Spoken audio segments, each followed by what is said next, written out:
Hello, friend. It's time for a long overdue chat. While it's nice to see so many people outraged over the whole Epstein saga, you're missing the bigger picture. It's not the filthy rich you need to be worried about around your kids.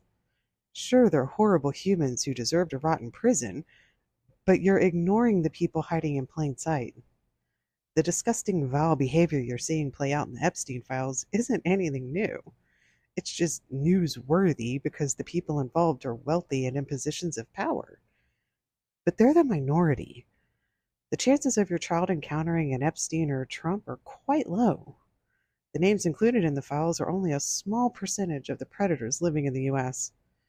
The true evil lurking around your children is the cute guy you had a pleasant chat with at the grocery store while picking out a turkey. It's the old guy living across the street who you find adorable because you always get your kids a little something for Christmas. It's your coworker who talked you into joining a pickleball league. It's your best friend who helps you make it through the holiday family drama. The true predators among us are normal, everyday folks. Wolves in sheep's clothing. People you interact with daily who you'd never suspect of doing anything nefarious behind closed doors. My name is Cataline. I'm 45 years old, and I'm here to tell you what it was like growing up in a traditional conservative household. I've never told my full story before because I was raised to remain silent, raised to live in fear, raised to be compliant. It's a vicious cycle, just continues grooming generation after generation.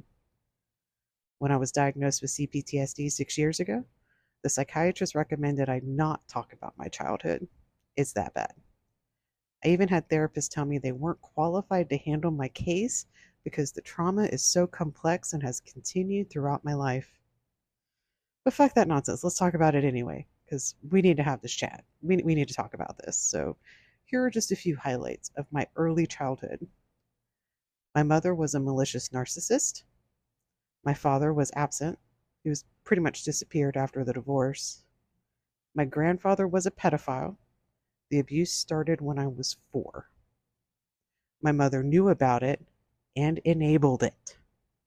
When I was around 7 or 8, my grandfather shot a guy, pled temporary insanity, and was sentenced to a psychiatric prison.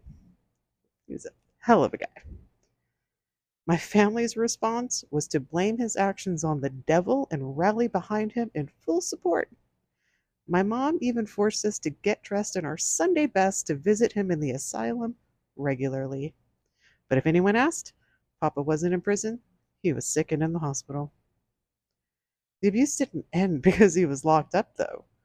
They conditioned me to be the perfect victim for every single predator I've crossed paths with. The neighborhood pedo at the end of the street, a good friend of my older brother's, a group of guys I thought were friends. The list goes on. And throughout everything, I put on a happy face, got straight A's, graduated with honors, and didn't tell a soul about any of it. My family isn't wealthy.